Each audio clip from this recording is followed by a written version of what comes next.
Welcome back to a Jtwes Reviews. I've been thinking about this, guys, for a long time. Thank you for everybody newly looking at this video, because with these type videos that I do, I did one on my Ram 2022 truck and got a lot of views off of it, a lot of new subscribers, so you're probably new. And if you like what you see, maybe consider watching. I try to do a review every now and then, and I've been thinking about this review on this truck. And the title of the video is Ram Classic Long-Term Review. The reason why I chose Ram Classic Long-Term Review, this is a 2015 model, but it's really pretty much the same truck they're making now in the Ram Classic. Sure, there may be a button different, a steering wheel different on the button, or maybe even a cluster, but the meat of the truck is pretty much the same thing as the Classic you can order, I think this year too, if I'm not mistaken. And I ordered this truck special. It was back in the glory days of when you could order one in April and get it, or March and get it in April just about. And that was about the case with this truck. It wasn't much over 4 weeks from ordering to ready to go on the lot. And at the time I could only really afford a two-wheel drive.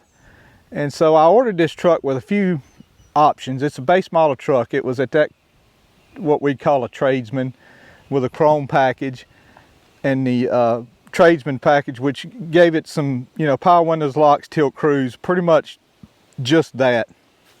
And it's a two-wheel drive, because I couldn't afford a four-wheel drive, so I did order positive traction rear end with it. And somewhere in here I'll put a picture of the window sticker, and you guys can see, oh gosh, the price. My goodness, how much it's come up.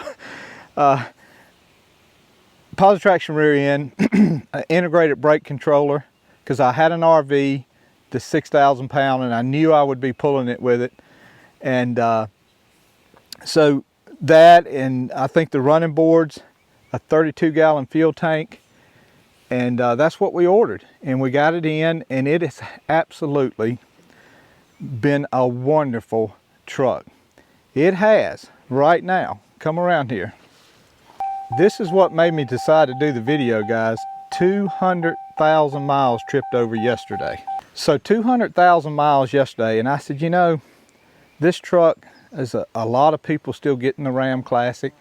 I hope you like my location. Don't want to get off subject, but I had to get into some shade here, and we're down here at my pond, and we have garden stuff and all that stuff around us. But 200,000 miles, it was a daily driver for a while.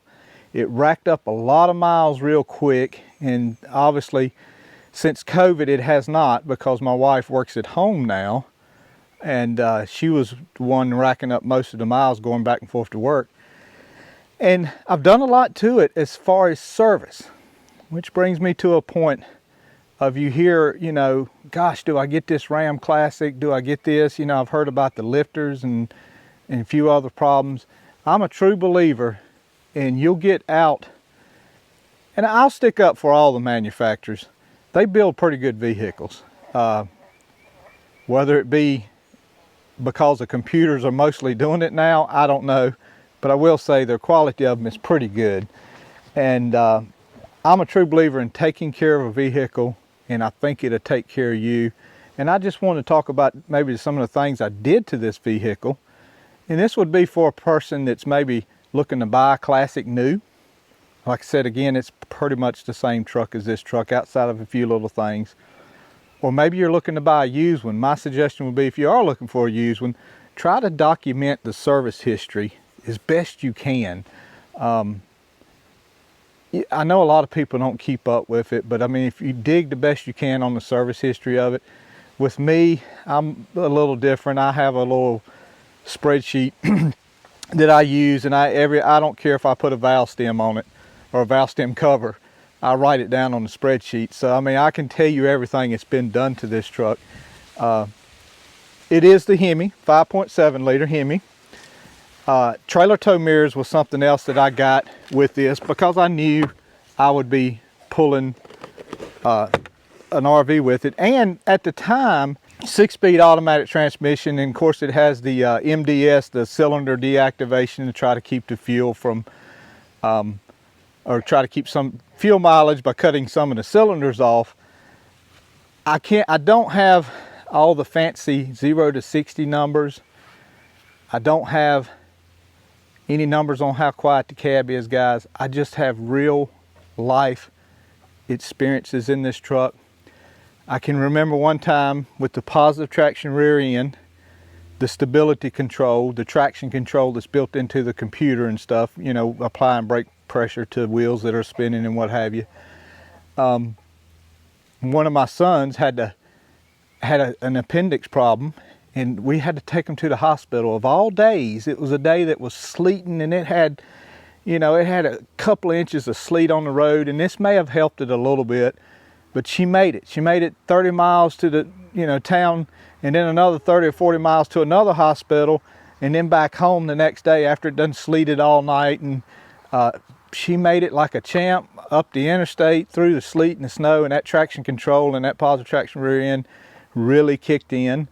And I've had scenarios with it have snowed before, and the traction control really didn't help that much because it, you know, it would spin out pretty easy. And again, I'm sure the conditions of the snow at that time helped us. But I've hauled wood in the back, and I've had it loaded pretty good. And we all know that this thing uses coil springs in the back instead of leaf springs. And I'll be honest with you, I don't like overloading these trucks too much because it does feel quite a bit what I call wishy-washy in the rear end when it's loaded with, you know, a load of hickory in this bed. This bed is a 5.3 inch bed. It's not even the 6 foot bed, it's 5.3. And I've had, you know, hickory loaded across about even with it, maybe domed up in the middle here a little bit. And she was pretty wishy-washy on me, but it got the job done. And as far as horsepower and taking off and all that, that wasn't an issue. It was more of a handling thing. I do run Michelin LTX E-rated tires on this truck, so it had the tire it needed. And I did that because I pulled the RV with it for a while, which, speaking of pulling RVs, 6,000 pound 31 foot travel trailer. It's a Gray Wolf. I think I got a video of me doing a review of it somewhere, and it pulled it just great. I can't say enough. I mean, I can't tell you what it did from 0 to 60, but I can tell you one time I had to stop on the side of the interstate, and I forget what it was. It may have been an emergency bathroom. I don't remember what it was, but we stopped on the side of Interstate 40 on the way to the beach. And when it come time to get back on the interstate, she put it back in the lane pretty easy. It wasn't no problem.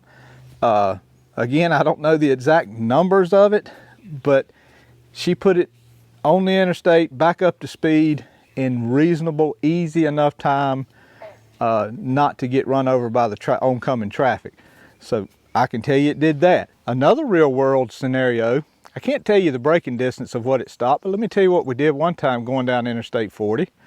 We were going on about 60 miles an hour with the RV behind us, and the lane next to us started checking up real fast, and there was this car that was not going to make the checkup, so they decided to get right in front of my truck and take my lane, which they really shouldn't have done, but she stopped it. I don't know how it did it, but it stopped the trailer, the truck, and kept from hitting that car. So, and that's from, you know, 60 miles an hour. She pulled it down to, I did see the sweat on the person that was turned in sideways in front of me where it was so close to the grill. But my point is the brakes were plenty strong enough. We've taken vacations in Black Mountain, North Carolina, up, well, in Cherokee, but you got to go up Black Mountain. Pretty good grade. And I want to say with the tow haul feature, I may have touched the brakes 2 times coming down that mountain. Again, did I let it get up to a certain speed before I touched the brake? No, I did like everybody else, and when I felt uncomfortable with it, I touched the brakes. But my point is I didn't have to ride them all the way down the mountain. The tow haul feature held it back just fine, and she come on down. And going up the mountain, I had more power if I needed it, but I did just like everybody else in this video. I rode the truck up the mountain of what I felt like it was a good safe speed to be riding up the mountain and not trying to maintain 60 or 65 or 55 or whatever it is. But I had some left if I needed it, but obviously we didn't need it. A few things of what I've done to this truck, and that would be the nuts and bolts of this video. What have I done to this truck in 200,000 miles? Well, luckily, we keep up with this little spreadsheet here. And I know you can't read it, but I just wanted to show you the spreadsheet. It's in my phone and I printed off. Got to put our eyes on for this. I do have a total cost in these 9 years that I've owned this truck, $5,244. But just for example, there's bunches and bunches of oil changes in here. We won't worry about them. We'll look at the first real thing I had to do was some tires. At 47,000 miles, I put 4 tires on it. I got notes here that it says I installed 4 Michelins that I bought off of eBay. So that alone tells me real quickly that that probably wasn't, I clean our glasses. That probably wasn't the best set of tires. So at 47,000 miles, we put some tires on it that we bought off eBay. And then we skip on down a little bit. At 83,907 miles, here we go. We bought 4 Michelin Defenders LTX E-rated at 83,000 miles. At 83,000 miles, I finally took it in for a factory recall, which was the tailgate. And I do think it did fall on us a few times on that tailgate. So I think that did happen. But that was the recall we took in there. So oil changes, oil changes, oil changes. I have a brake repair recorded. We're up to 125,000 miles now, guys. I had a brake repair reported on here. And all this stuff we do here. I'm not a master mechanic, and I certainly wished I was, or am not Dave out in Colorado. I will say, if there's ever a time that this engine ever had to be rebuilt, I sure wished I could take it to him. I really do. Maybe we can. Maybe we'll put it on a trailer and take it out there. I don't know. But at 125,000 miles, I had a brake repair. It says I installed an analog brake sensor on the right front wheel, moved the right front sensor to the left front was bad. So I thought it was the right to start with, and it wasn't. I took the old one off, the Mopar off, put the new one on. The light was still on. So I took the one that was here, put it on the other side, the light went out. So it turned out it was the left one all along. So the left one still has a factory brake sensor, but the right one does have a brake sensor that was $38.54 at that time. So we're up to 134,000 oil changes. And by the way, all of these oil changes say 7 quarts Pennzoil Ultra Pennzoil Ultra 5W20 with either a Mopar filter or a Mobil 1 filter, a 113A Mobil 1 filter, one or the other. I just recently bought a K&N filter I'm gonna try. Y'all let me know if you have any thoughts about that. I hadn't done it yet. I did buy 2, one for this truck and one for the 2022. 138,000 miles, she'd been driving perfect. We finally broke down and put some spark plugs in it. Spark plugs, NGK 92145s was the spark plugs, and they were $136 for those. Oh, I guess it'd be 16 spark plugs. So we did that. Wasn't too hard. It, you know, a couple little spots on, I think this side of the engine were kind of a little rough to get to, but it wasn't too bad. So again, we got oil changes, but look here at 144,000 miles. What have I not said yet that I'm just now saying? Believe it or not, it's first brake job at 144,000 miles. And it really, guys, I don't have the pads in front of me, but I still do have them in the shed because I'm kind of nostalgic with the stuff that came with it from the factory. And so those were the born with brake pads, and so I still have them. They have at least almost half the pad on them, but we were going to the mountains and I just wanted new pads. So I probably could have turned the rotors, so I really shouldn't count this as an expense because this was more of a personal preference. But I went ahead and got 2 brand new Mopar rotors, Mopar brake pads for the front, and put the rear brake pads on also. I didn't get rotors for the back, but I probably could have turned them, but I didn't. They was not warped. They just had a little bit of a groove in them. I kept those rotors, by the way. I still have them. That total cost was $449. So we put brakes on it. And here at 149,000 miles, our last Michelin Defenders LTX E-rated was at, oh, where is we at? We were at 83,907, and 149, whatever that math comes out to be. We put 4 more Michelin Defenders LTX E-rated on there. So we have oil changes, and here we go, finally at 157,000 miles. I said, man, I need to change this transmission fluid. So at 157,000 miles, I changed the transmission fluid and the filters. Memory serves, it was 2 filters in there. There was a screw on, and also there was a pad filter. I looked up, toyed in my mind about getting a gasket for the pan. Matter of fact, I even bought one. It was a rubber gasket. The more I got thinking about it, I said, no, you know what? The factory used RTV. I'm gonna use RTV. So we used RTV to seal up the pan. Been perfect ever since. No leaks, no problem. Oil changes. Do you notice I keep saying oil changes? Oil changes come around every 5,000 miles for my trucks.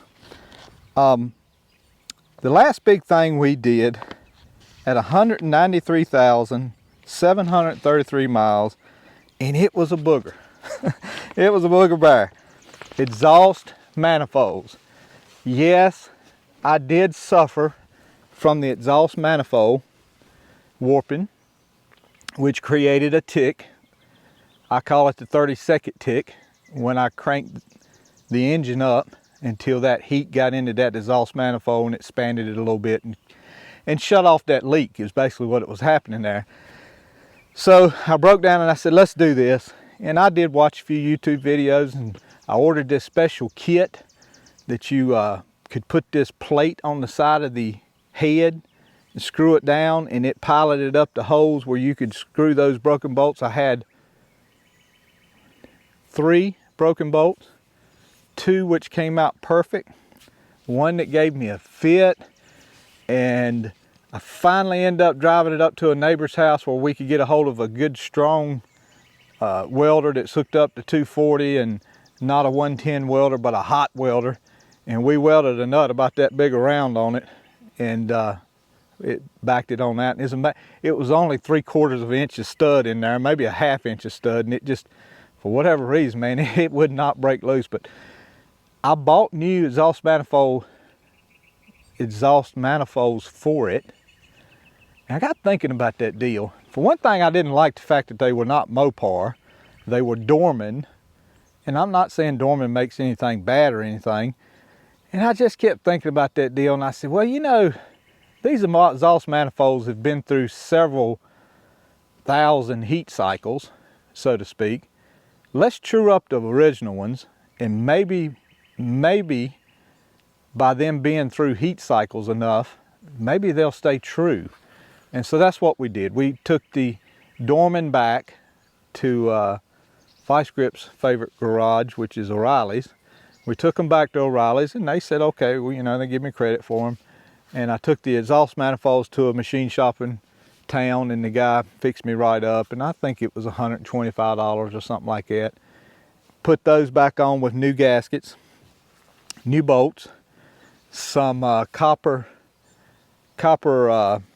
thread anti-seize, copper anti-seize on the threads, torqued them down, and she's been fine ever since.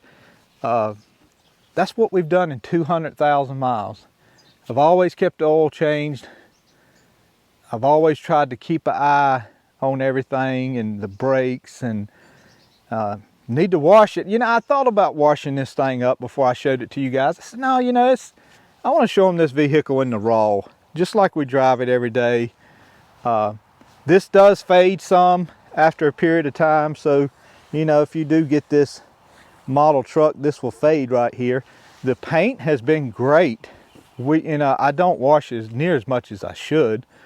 We'll pop the hood and we'll look at the engine here. So you know guys, I haven't even popped this hood since the last oil change, so I don't know how dirty it is. We'll see together. Not bad, just a little dusty. But you can look at this engine. The front of it is completely dry. You can see it more from this way right here. It is so completely dry, nothing coming out.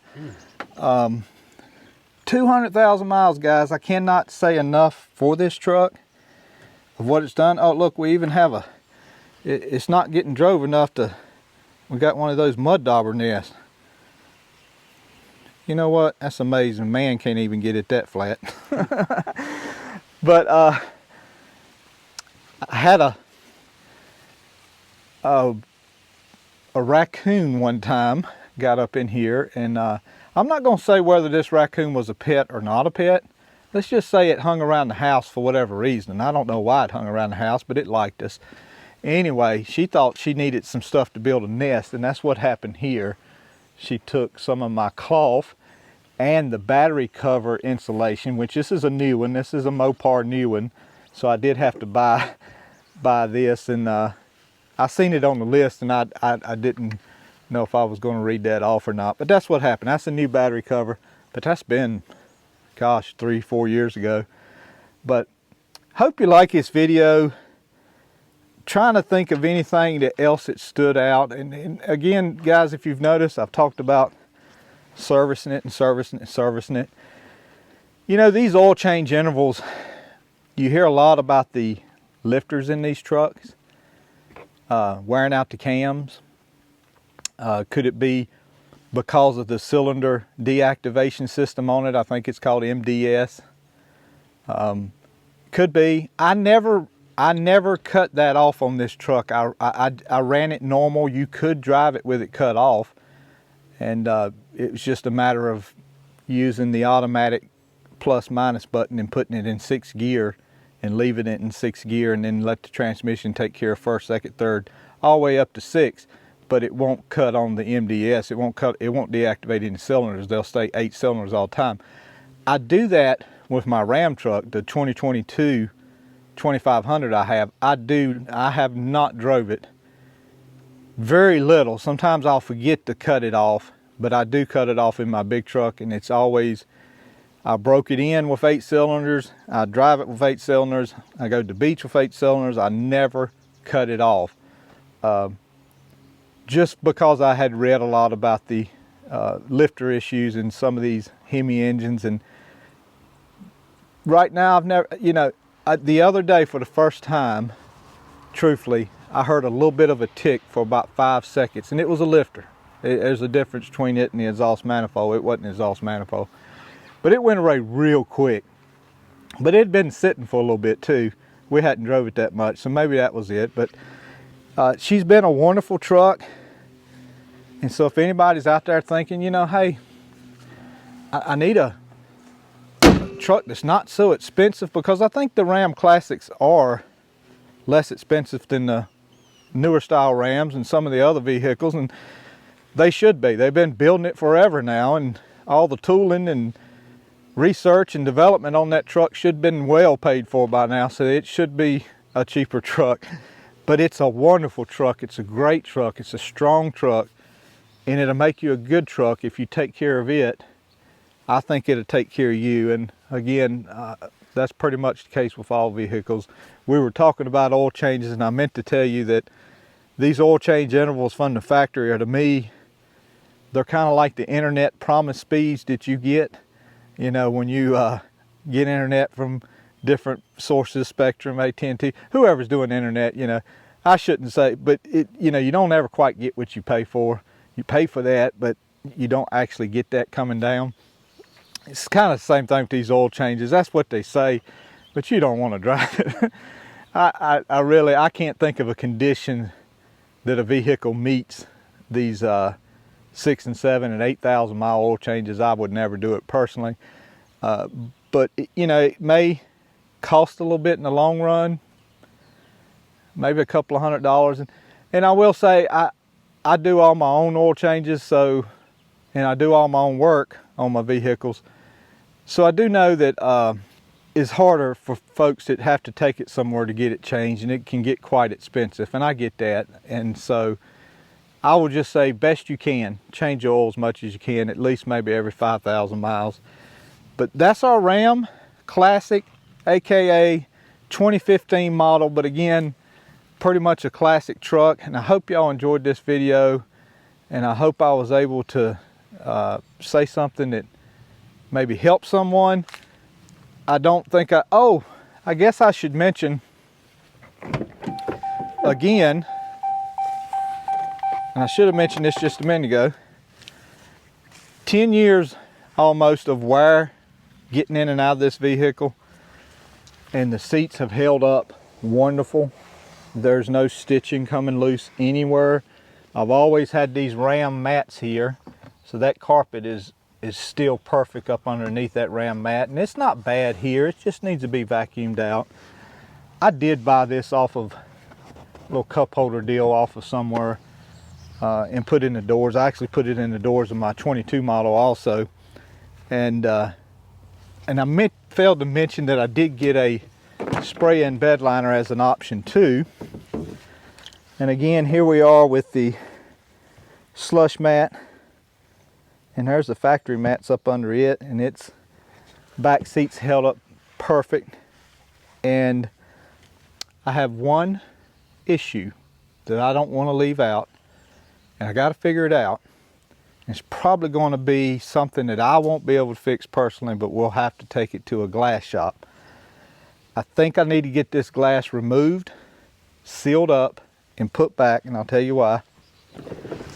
On a heavy, heavy rain, I'll have a little bit of water in this right here.